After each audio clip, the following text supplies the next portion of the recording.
औज़ुबिल्लाहि बिस्मिल्लाहिर्रहमानिर्रहीम इन्न दीना इंदल्लाहिल इस्लाम, इस्लाम ही अल्लाह का दीन है।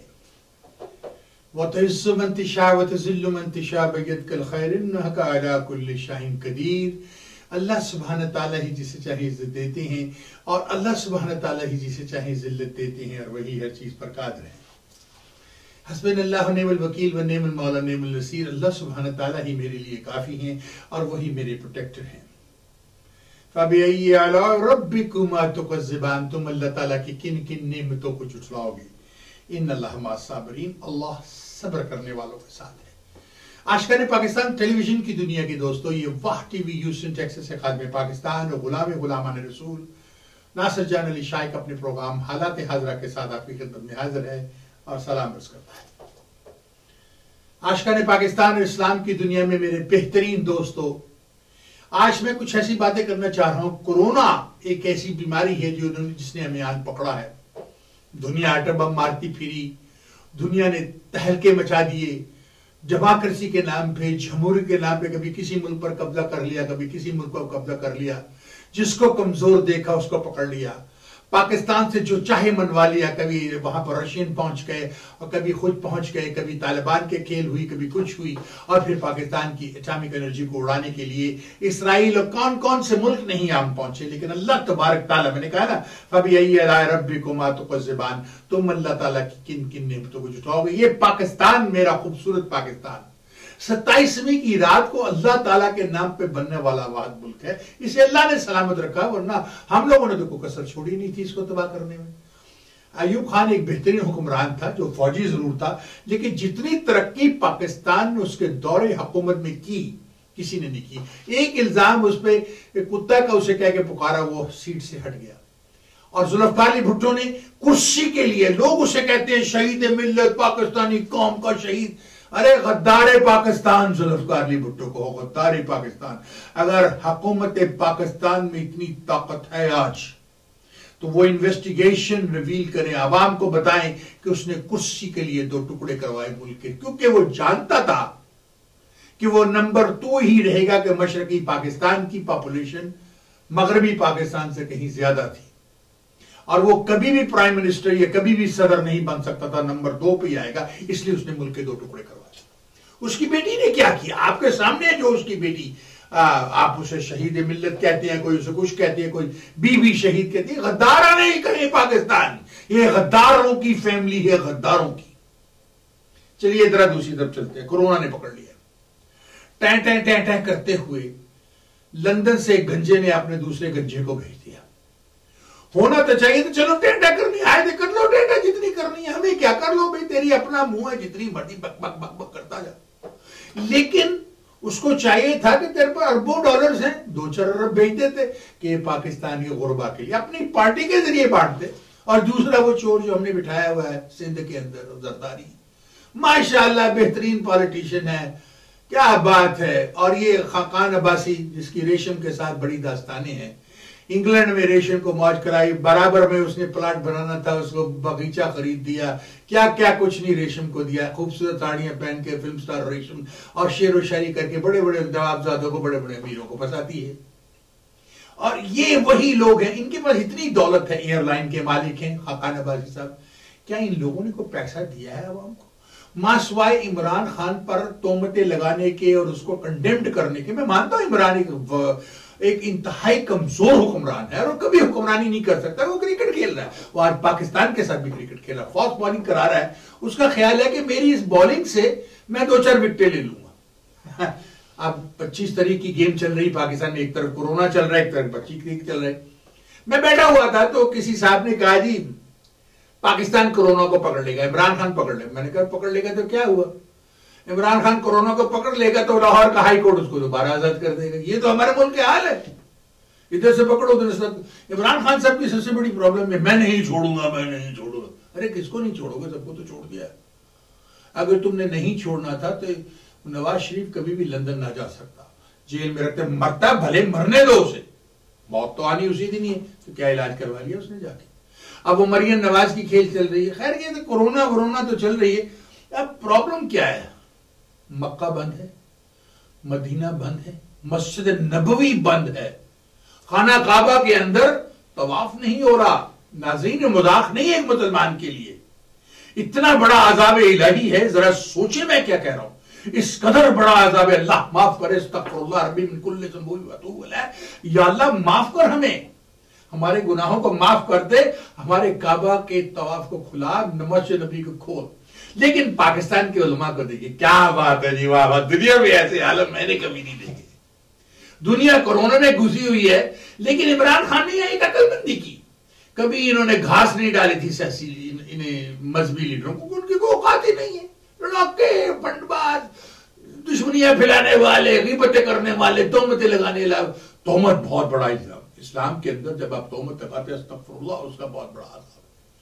मैं भी बल्कि बहुत दफा बहुत सी बातें कह जाता हूं, अल्लाह तबारक ताला मुझे माफ करे अगर मैंने किसी पे तोहमत लगाई है, और अगर आपको पता चला कि खुदा के लिए मुझे माफ कर दीजिए, कि रब्बुल इज्जत मुझे उस वक्त तक माफ नहीं करेंगे जब तक आप नहीं करेंगे। आप भी रात को सोने से पहले हर एक से माफी मांग के अल्लाह से अपनी माफी मांग के, क्या जाने कल आपने देखनी है या नहीं देखनी। बट हैविंग सेड दैट, हमारे मौलवियों ने, हमारे उलमाए दीन ने, माशाअल्लाह दुनिया में इनसे अच्छे उलमाए दीन तो कहीं पैदा ही नहीं हुए, मक्का में नहीं हुए, मदीने में भी नहीं हुए। ये तो बहुत बड़े आलम कहते जी मस्जिदें खोलिए, हम डिस्टेंस रखेंगे, कोई जुकाम का कोई खांसी वाला ना आए तो क्या कर लोगे, 100 बंदा आ जाए तो आप उन्हें रोक लोगे। ये पाकिस्तान है भाई, यहाँ कोई कतार नहीं बनती, यहाँ कोई कानून फॉलो नहीं होता, यहाँ कोई लॉ है ही नहीं। अब फिर कहते हैं मसाजिद में न तो इफ्तार होगा न सहरी होगी, न इफ्तार होगा न सहरी। कैसे रोकोगे? क्या लोग खजूर नहीं खाएंगे जब आएंगे, रोजा खोल के घर से आके नमाज पढ़ेंगे? यार कोई तुक मनता है। मुझे खौफ है, डर है इस बात का कि ये मसाजिद के चक्कर में, ये रमजान के, इनका अनोखा रमजान है, इन उलमाए पाकिस्तान का क्या अनोखा रमजान है? क्या मदीने वालों का रमजान और है, हमारा और है? मक्का वालों का रमजान और है, हमारा और है? समझ नहीं आती क्या हो रहा है, मुझे कुछ समझ नहीं आती।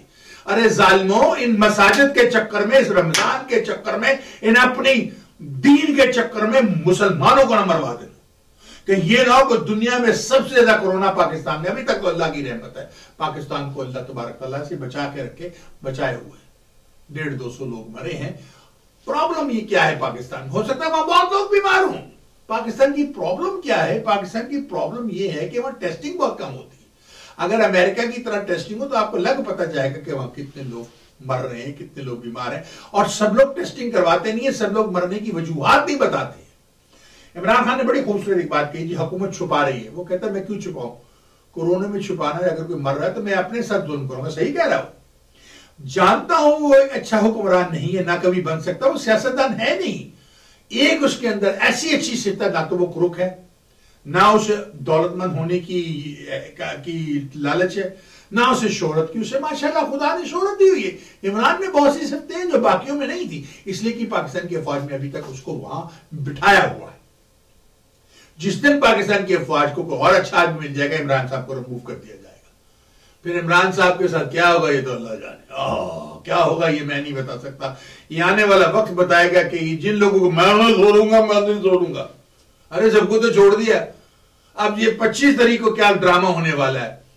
प्ले नंबर 2 शुरू, दूसरी किस्त शुरू होने वाली है ड्रामे की। नाज़रीन, दूसरी किस्तें चलती है ना पाकिस्तान में, ड्रामा वार किस्तें चलती है, इधर की खेल उधर। मैं अभी बैठा हुआ था एक जगह, ख्याल मेरे दिमाग में आया, जुमे की नमाज पढ़ने का। मैं हमेशा पढ़ने जाता हूँ, मेरे कुछ दोस्त आते हैं, मैं उनके साथ नमाज पढ़ता हूँ, फिर हम खाना खाने जाते हैं। बहुत दिनों से उनसे मुलाकात नहीं, वो भी पाबंद सलाखा है, घर के अंदर बीवी के कब्जे में है, मैं भी घर में अपने घर के बिस्तर के कब्जे, मेरी बीवी तो है नहीं, बिस्तर के कब्जे में हूं। तो मस्जिद के बाहर से गुजरा, जहां मैं जुमा पढ़ने जाता हूं, तो लगा कि मस्जिद क्लोज है। अब ह्यूस्टन के मेयर ने सोचा है कि, क्योंकि मैंने एक लेटर लिखा था मेयर को, और मैंने गवर्नर को उसकी कॉपी भेजी, प्रेसिडेंट डोनाल्ड ट्रंप को भी उसकी कॉपी भेजी, कि अगर आप वॉलमार्ट के अंदर लोगों को जाने देते हैं, अगर आप हर जगह लोगों को जाने देते हैं, 30 से 40 लोग अंदर जाते हैं, तो मसाजिद को, मंदिरों को, और फिर सिनेगाल्स को या चर्चिस को बंद करने की क्या जरूरत है? भाई 40 प्लस 100 बंदा एक टाइम पे आने दीजिए, डिस्टेंस करके कर लें, यहां पर ही कंट्रोल कर सकते हैं। तो ये अंडर कंसिडरेशन आ गया है। अल्लाह तबारक ताला की मेहर की मदद से इंशाल्लाह अगले हफ्ते में मसाजिद खुल जाएंगी, उसमें हमारी 5 वक्त नमाज होगी। लेकिन यहां पर तो मैं फिर से एक बात, यहां पर तो हम कंट्रोल कर सकते हैं। यहां पर लोगों को अब अंदाजा है, पाकिस्तान में लोगों को किसी चीज का अंदाजा नहीं। हमारी सबसे बड़ी प्रॉब्लम क्या है? हमारा मजहब। हमारे मजहब की वजह से ना हम तरक्की कर रहे हैं, ना इधर जा रहे हैं ना उधर जा रहे हैं, लाइन पे लेके मर जाके कट देंगे। अरे भाई, खुदा के लिए मजहब में कोई प्रॉब्लम नहीं है, प्रॉब्लम उन उलमाए दीन ने जो हमें मजहब लेके आए। चले एक दूसरी तरफ से चलते। लाहौर में दाता दरबार है, पाक पटन शरीफ भी है, शहबाज कलंदर भी है। मैं दाता दरबार के गया था, एक आदमी हजरत दाता साहब की कब्र को यूं दबा रहा था। मैं छोटा था उस जमाने में, 6-7 साल का था। तो उसे कह रहा, या दाता मन पुत्र दे दे, या दाता मेरी 5 धियां ने मन पुत्र, मेरी 5 बेटियां, मुझे एक बेटा दे दे। मैं सोच रहा हूं, देना तो अल्लाह तबारक ताला ने, तू दाता से मांग रहा है। अगर तेरी 5 बेटियां, इसमें तुम में कमी है, क्योंकि जो सेक्स होती है बच्चे की वो मर्द की वजह से होती है, औरत की वजह से नहीं होती है। तू खुद कमजोर अपनी बीवी से। अब ये ना सोचो मैं जाके दूसरी शादी कर लूं। पाकिस्तान में वैसे भी है कि कभी 4 ब्याह कर लो, सुन्नत रसूल है।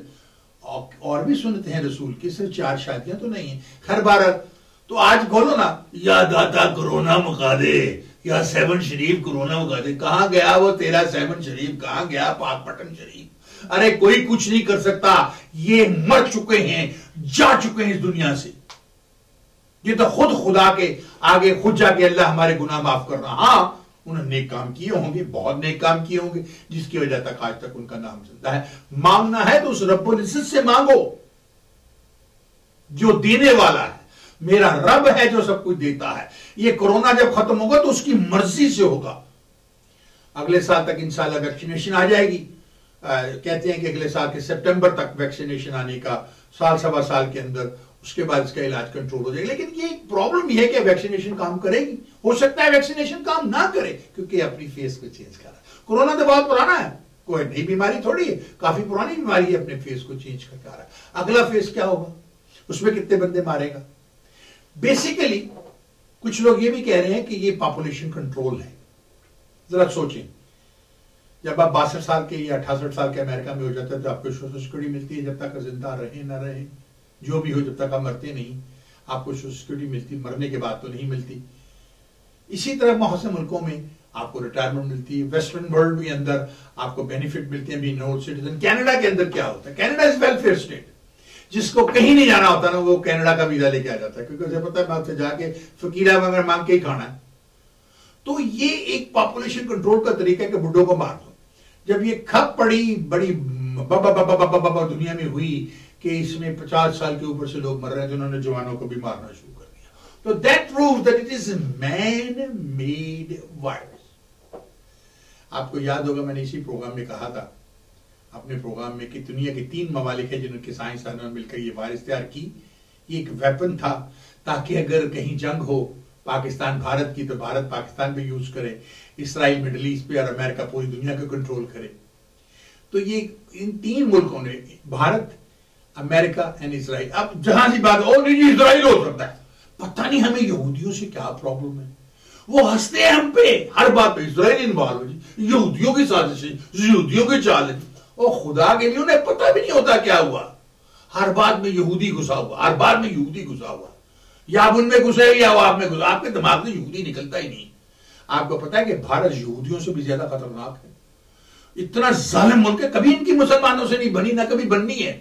जहां भी इन्हें मौका मिला इन्होंने मुसलमानों को नुकसान, औरंगजेब की हुकूमत में देख लें इन्होंने क्या किया, कैसे मुगलिया हुकूमत में दौड़ तोड़ी, अपने गद्दारों को मिला के अंग्रेजों के साथ मिलकर इन्होंने क्या किया। सोचें, तारीख को पढ़ें, समझने की कोशिश करें। अब भारत ये मैन मेड वायरस है। दूसरी बात यह कि इतनी चाइना की इकोनॉमी स्ट्रांग हो चुकी हुई थी जिसकी इंतहा नहीं, डॉलर नीचे जा रहा था। अगले 50-60 साल के डॉलर को मजबूत करने की चीज चाहिए तो ये भी मैन वायरस के जरिए चाइना ने तो अपने आप को बचा लिया, लेकिन इनकी इकोनॉमी का उन्होंने बेड़ा गर्क कर दिया। अब डोनाल्ड ट्रंप को अकल आई है, उसने देखा यार ये तो उल्टा हो गया हम पर, उसने उसको अब बड़े तरीके से हैंडल करने की कोशिश की और करने की कोशिश कर रहा है। हाल ही में एक कांग्रेसमैन है रिपब्लिकन, ऑफ कोर्स ऐसी बातें रिपब्लिकन ही करते हैं, वो कह रहे हैं जी अमेरिकन जो है ना वो जितनी चाइनी एसेट है उनके ऊपर कब्जा करना शुरू, उनको सू करना शुरू कर दो, चाइना का इनका पैसा कैसे छीनो। अरे भाई अल्लाह किसी से ना छीने, तुम क्या छीनोगे, तुम तो खुद लुट चुके हो, मर चुके हो भाई। खुदा के लिए एयरलाइनें बैंकक्रप्ट होने पे आई हैं, इटली और फ्रांस के बाद सबसे और स्पेन के बाद सबसे लोग ज्यादा यहां मर रहे हैं, इसलिए कि शराब पीते हैं ये, लेकिन फिर भी कंट्रोल है, इसलिए कि लोग घरों में बैठ गए यहां पर। समझिए, मेरे कहने का मकसद अब ये है कि आप जरा सोचें, कोरोना को कंट्रोल करना बहुत आसान है, मुश्किल नहीं है। इसको कंट्रोल किया जाता है एहतियात के साथ। एहतियात कीजिए, बाहर जाते हुए मास्क लगाइए, हाथ धोइए। अब कह दीजिए हम 5 दफा वजू करते हैं, मुसलमानों को कुछ नहीं होगा, हम तो 5 बार वजू करते हैं, हम तो पाक साहब है। मुझे एक बात बताइए, कितने बिलियन मुसलमान है दुनिया के अंदर? कितने 5 वक्त के नमाज? चले 5 वक्त छोड़िए, 1 वक्त का नमाज, दिन में 1 नमाज। करोड़ों में नहीं, लाखों में नहीं, सिर्फ हजारों में। अब कितने लोग वजू करते हैं? कितने लोग वजू करते हैं? करोड़ों में नहीं, लाखों में नहीं, सिर्फ हजारों में। वो खुदा के खौफ से डरो। अब वो दाता दरबार पे जाके या दाता करो लाओ खा दे, या शबाज ओ शबाज कलंदर खुद को कुछ नहीं दे सकता, दाता खुद को कुछ, वो अल्लाह का मोहताज है। या अल्लाह मुझे माफ करना, मेरे ऊपर रहम करना। हाँ, नेक काम किए उन्होंने अपनी जिंदगी में, जिसकी वजह से उनका नाम है। और कुछ बेवकूफ मिल गए, उन्होंने कब्रें बना लिए पैसे कमाने का। क्योंकि दुनिया में सबसे बेहतरीन कारोबार जिसमें कोई नुकसान नहीं हो, क्या है? वो मजहब है। आप एक मस्जिद खोले, हाफिज इकबाल को देख लें ह्यूस्टन में, मदरसा खोल लिया, सब खोले, आराम से बैठ के खा रहा है। पाकिस्तान में प्रॉपर्टियां बना लो, जो मर्जी कर लो, किसी को पता ही नहीं। सऊदी अरब लाओ, चंदा लो, वहां से अरबों को बेवकूफ बना कर कुरान हिफ्ज़ होता है जी मदरसे में, आधा जेब में डाला। मैं इल्जाम, मैं तोहमत नहीं लगा रहा किसी को, मैं जनरल बात कर रहा हूँ, मैं हाफिज इकबाल पे किसी पे कोई तोहमत नहीं लगा रहा। मैं ये कह रहा हूँ कि इस तरह से होता, आप देख ले, हाफिज इकबाल ने अपना मदरसा बना, हालांकि वो मदरसा मेरे नाम पे था, मेरे नाम पे कॉर्पोरेशन, मैंने ट्रांसफर किया था बाद में हाफिज इकबाल को, क्योंकि उनको पता था मुझसे कोई छीन नहीं सकेगा। वरना लोगों ने हाफिज इकबाल से इस्लामिक सेंटर ने छीन के ले जाना था, मुझसे उनकी इतनी हिम्मत नहीं थी कि छीन सकते। खैर बहरहाल, हैविंग सेड दैट, यही वजूहात थी जो 96 में अदालतों में मेरे साथ हुआ। यहूदियों की खेली हुई वो गेम थी मेरे साथ। उनको पता था कि ये आदमी इतना ताकतवर है, इतना ताकतवर है, अगर इसके हाथ में कंट्रोल आ गया तो ये मुसलमानों को लीड करेगा इस मुल्क के अंदर। तो मुझे रोकने के लिए उन्होंने एक बदनाम जमाना को पकड़ा, मशहूर जमाना बदनाम तमाशबीना ने जमाना को पकड़ा, और मेरे पीछे अदालतों में 9 साल मेरी जिंदगी के तबाह किए। लेकिन हुआ क्या? क्योंकि मैं हजरत आयशा रज़ी अल्लाह ताला अन्हो की इज्जत और उनके एहतराम की बिना पर आके अदालत में खड़ा हुआ था। मेरे हजूर की बेगम मेरी माँ है, वो उम्मत की माँ है। हजरत आयशा मेरी माँ है, क्योंकि मैं एक मुसलमान हूं। उम्मत की माँ के किरदार के लिए मैं अदालत में जाके खड़ा हुआ, अपने हजूर के किरदार के लिए जाके अदालत में लड़ा। 9 बरस अपनी जिंदगी के मैंने तबाही किए, मैंने अर्न किया। क्या हुआ? आखिर में जीत मेरी हुई। क्या मिला? हर उसमें पीएचडी भी इन्वॉल्व थी। पीएचडी के बड़े बड़े जो गुंडे घूमते हैं ना, बड़े बड़े पठान, बड़े बड़े ये बे वो बे, अपना अफ्ताबाद के आस पास के रहने वाले, हमजा के, हजारा के, दूर के रहने वाले, सब उसमें इन्वॉल्व थे। क्या हुआ? इनको यूज किया गया, और आज ये उसी, आप ये कहते हैं यार हमने तेरे साथ ज्यादती की। लेकिन भाइयों, मैंने आप सबको माफ कर दी, इसलिए कि गुनाह करे इंसान, अल्लाह से माफी मांग ले। मुझे नहीं पता, मैं ये सोचता हूं कि जरूर मेरे हाथ से कोई बुरी बात हुई होगी, कोई गुनाह होगा कि अल्लाह ने ये मुझे सजा दी। क्योंकि मैं हमेशा ये कहता हूं, तइज़्ज़ु मन तशा व तुज़िल्लु मन तशा बियदिकल खैर इन्नका अला कुल्लि शैइन क़दीर। हैविंग सेड दैट, अब आते हैं जरा वापस कोरोना पे। कोरोना पर आते हैं। एक तरफ कोरोना की वबा फैली हुई है और भारत हटदर्मी कर रहा है, हमारी सरहदों पर बमबारी कर रहा है। बेहतरीन मौका इस वक्त पाकिस्तान भारत पर हमला करके कुछ उनसे छीने, लेकिन हम नहीं कर सकते। हमारे मुल्क के हालात ऐसे हैं कि 5-7 दिन के से ज्यादा जंग नहीं लड़ सकते। तो हमें क्या करना? दुनिया कभी भी कश्मीर का फैसला नहीं करेगी, क्योंकि कश्मीर की जंग में ही उनका फैसला है। लड़ाते रहो इनको आपस में, ये असला खरीदते रहे। जिस दिन भारत को इसकी अकल आ गई, जिस दिन पाकिस्तानियों को इसकी अकल आ गई, उस दिन बैठकर फैसला कर लेंगे। वो होने नहीं देना। उधर इंतहा पसंद हिंदू है, इधर इंतहा पसंद मुसलमान है, दोनों की प्रॉब्लम इनका मजहब है। अच्छा, एक और मजहब पे बात ली, मंदिर। Oh my God, billions and billions of dollars इनके मंदिरों के बाद। आपको एक ऐसी बात बताता हूं, इनके ऐसे मंदिर हैं तो दुनिया के सबसे ज्यादा, आप कहते हैं ना सबको फलाना आदमी सबसे ज्यादा अमीर है, वो उनसे भी ज्यादा अमीर, उनसे भी बड़े मिलियनर्स हैं। लेकिन एक बात बताएं, आज सारे मंदिर बंद कर दिए उन्होंने। जब भारत को इन मंदिरों की जरूरत पड़ी, जब हिंदुओं को इन मंदिरों की जरूरत पड़ी, तो सारे मंदिर बंद, शुद्ध बंद कर दिए। कहां के वो बिलियंस ऑफ डॉलर? कौन खा गया? आज जरूरत थी कि वो बिलियंस ऑफ डॉलर आप भारत के अंदर तकसीम करते, गुरबा में तकसीम करते। अगर भारत के गुरबा में वो बिलियन डॉलर आप तकसीम कर दें तो एक रात में भारत की गुर्बत खत्म हो जाए, लेकिन मंदिरों ने नहीं करना। वही हाल हमारी मसाजिद का है, बेपनाह चंदा मस्जिदों को जाता है, 8-9 हजार डॉलर मौलवी की तनख्वाह है। कहां गया वो सब कुछ, कहां जाता है, किसी को कुछ पता नहीं। तो नाज़रीन, मैं ये कहना चाह रहा हूं कि आप सोच समझ कर चलें, कोरोना से एहतियात करें। अभी इमरान खान साहब कह रहे हैं जी पाकिस्तान को पैसा भेजिए, बगैर पाकिस्तान से बाहर बैठे हुए पाकिस्तान, ओवरसीज पाकिस्तान में जरूरत है। ठीक है, हम हमेशा आपकी हेल्प करते हैं। इमरान खान साहब मुझे बात का जवाब दीजिए, कोई काम हम करने जाए कुत्ते की तरह तो आप पाकिस्तानियों के जो ऑफिसर्स हैं हमें ट्रीट करते हैं, रिश्वत दिए बगैर कोई काम नहीं करते और आप हमसे मदद मांगते हैं। होना तो ये चाहिए कि ओवरसीज पाकिस्तानी को आप फौरी तौर पर उनके काम करें ताकि वो अपने बिजनेस खोलें, वहां पर पैसे जमा कराएं, आप इन्वेस्टमेंट करें। लेकिन साहब वहां तो रिश्वत के अलावा वो काम होता ही नहीं। इतनी प्रॉब्लम पैदा करते हैं पाकिस्तान, तो क्यों दे हम पाकिस्तान को पैसा? किस दी? हमने आपको ज़लज़ले में पैसा दिया, तुर्की के सदर की बीवी ने हार दिया, आपके प्राइम मिनिस्टर की बीवी उसको घर लेगी। चोरों की दुनिया मशहूर है, चोर मशहूर ऊपर से लेके नीचे तक। पीपल पार्टी में सबसे ज्यादा चोर बैठे हैं, नवाज शरीफ उससे भी बड़ा चोर। चोरों डाकुओं की दुनिया, क्या चक्कर है यार? खुदा के वास्ते, खुदा के खौफ से डरो। ला इलाहा इल्लल्लाह मोहम्मद रसूलुल्लाह का विरद करते हो, नमाज पढ़ते हो, रमजान आ रहा है, रमजान के लिए इबादत है और आपको तरावी की परवाह है, लेकिन आपको किसी और चीज की परवाह नहीं है। क्या आपको 22 करोड़ आवाम की ख्याल नहीं कि इनके साथ क्या होगा? अगर ये मसाजिद में गए तो क्या होगा इनके साथ? नहीं जी नमाज पढ़ लो जी, आज 5 वक्त की नमाज पढ़नी, मस्जिद में खोलो जी। अगर एक बीमार आदमी ने आके 500 को वहां बीमार कर दिया तो हम क्या करें? सोचिए मैंने क्या कहा। मेरे कोई सख्त अल्फाज निकले हो मेरे मुंह से तो मैं आपसे माफी चाहता हूँ। मैं कुछ जज्बात में आ गया था क्योंकि हालात ऐसे हैं। क्योंकि आज आप भी भुट्टो को कह रहे हैं बांग्लादेश क्यों कामयाब हुआ हमसे आजादी लेने के बाद? उन्होंने भुट्टो को मार दिया था। हमारा भुट्टो आज भी जिंदा है। उन्होंने भुट्टो को और मजीद दोनों को मार दिया उन्होंने। हमारे मुल्क में आज भी भुट्टो जिंदा है। जब तक ये भुट्टो पाकिस्तान में जिंदा रहेगा, जब तक बीबी शहीद बन के जिंदा रहेगी, पाकिस्तान कभी तरक्की नहीं करेगा। बीबी और भुट्टो फैमिली ने तबाह बर्बाद किया पाकिस्तान को। खत्म कीजिए इनकी शहादतों को और खत्म कीजिए, आप बेटर ऑफ होंगे। इबादत कीजिए, अल्लाह से रहम की अपील कीजिए, अपने गुनाहों की माफी मांगिए। चलता हूं। चलने से पहले आपको हमेशा ये कहता हूं कि मेरे प्रोग्राम को स्पॉन्सर करती है एस्ट्रो सिक्योरिटी इन्वेस्टिगेशन। मेरी अपनी सिक्योरिटी इन्वेस्टिगेशन फर्म है अमेरिका के अंदर, astro security investigation, license receive 16262। आपको इन्वेस्टिगेटर बनना है, बॉडी हंटर बनना है, आपको सिक्योरिटी ऑफिसर बनना है, आपको लाइसेंस चाहिए, गन परमिट चाहिए, आई कैन हेल्प यू। मेरा अपना इंस्टीट्यूट है, मैं ट्रेनिंग देता हूँ, मैं गन इंस्ट्रक्टर, मैं आपको उसकी ट्रेनिंग देता हूँ। उसके साथ मेरा और मेरे बेटी नबील का हमारा इन्वेस्टमेंट का बिजनेस है। हम घर खरीदते हैं, होलसेल पे घरों को खरीदते हैं। मिसाल के तौर पर आपने अपना घर बेचना है, आप उसकी लिस्टिंग करवाते हैं, बिल्कुल आप करवा सकते हैं। जब आप उसकी लिस्टिंग करवा, मिसाल के तौर आपने अपना घर बेचना है और आप उसकी लिस्टिंग जब करवाते हैं, उसकी लिस्टिंग में लिस्टिंग एजेंट को आपको 3% 6% देते हैं, और अगर वो किसी और के तो 3% डिवाइड होता है। और फिर महीना लग गया, 2 महीने लग गए, 3 महीने लग गए, आपका घर बेचने में टाइम लगता है, 6 महीने भी लग जाते हैं।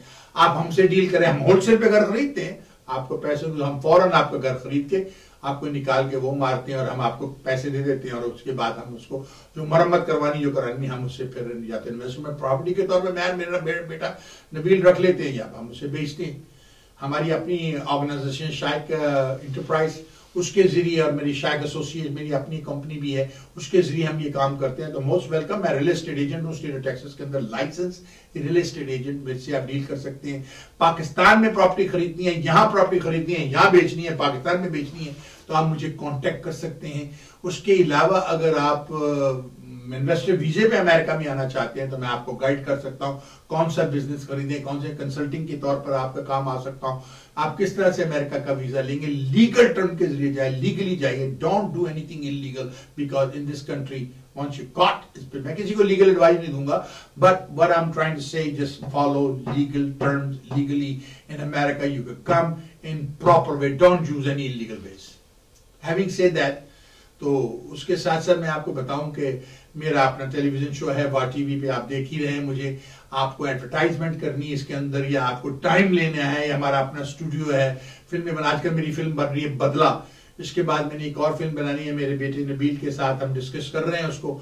इंशाल्लाह ताला हम पाकिस्तान को ज़र मुबादला कमा के देना चाहते हैं, लेकिन इमरान खान से लास्ट बट द लीस्ट मेरे अल्फाज ये होंगे, सर जी हम आपकी हेल्प करने को तैयार हैं, हमारा मुल्क है, पाकिस्तान हमारी माँ है, कोई बेटा माँ से गद्दारी नहीं करता, लेकिन इन पाकिस्तानियों को भी समझाइए कि जब हम ओवरसीज पाकिस्तानी पाकिस्तान जाते हैं तो रिश्वत की तरफ ना देखें। मैंने अभी अपनी फिल्म सेंसर करवानी थी, इस्लामाबाद, कराची, रिश्वत के बगैर काम ही नहीं होता। मैं हैरान हो रहा था, देव को होगी नहीं तो ऑब्जेक्शन ला देंगे। अंदाजा लगाइए, आप ऑब्जेक्शन लगा देंगे, पहाड़ में गया दूसरे का सरमाया। फिर आदमी सोचता है अभी मैं सरमाया क्यों करूं पाकिस्तान जाकर, इतना सरमाया करूं, इतना सब कुछ करूं और मेरे साथ ये होना है। तो this is something very important, think about it what I am trying to say. Imran Khan साहब कि आप हमारे साथ डील तो सही करें, ओवरसीज पाकिस्तानी को कुछ फायदा तो हो, को प्रॉपर्टी खरीदने में छूट तो हो। इतनी महंगी प्रॉपर्टी कर दी कि अमेरिका में उससे सस्ती प्रॉपर्टी है यार, खुदा के लिए। जितना महंगा पाकिस्तान का अपने खरीदो फरोख्त में करते उससे सस्ता तो अमेरिका है। तो लोग कहते हैं वहां पर क्यों खरीदें, क्यों जाएं। अब तो ये भी हो गया लोग रिश्ते भी नहीं कर रहे पाकिस्तान में, वीजों की प्रॉब्लम इतनी हो गई है, और जो भी आती है फड्डेबाज आती है, ग्रीन कार्ड लेके चली जाती है या चला जाता है, जो भी वाइस वर्सा। तो सोचिए, मैंने कहा है गलती हो गई है तो माफ कीजिएगा। चलता हूं, जाने से पहले हमेशा मैं एक बात कहता हूं, तुम दिए बादी मुखालिफ से ना घबराए ख्वाब, कि तू चलती है तुझे ऊंचा उड़ाने के लिए, मेरे माँ के अल्फाज थे। और मैं हमेशा ये कहता हूं, forget about the rest, what is the best. अल्लाह हाफिज, पाकिस्तान जिंदा हो, पाइंदाबाद।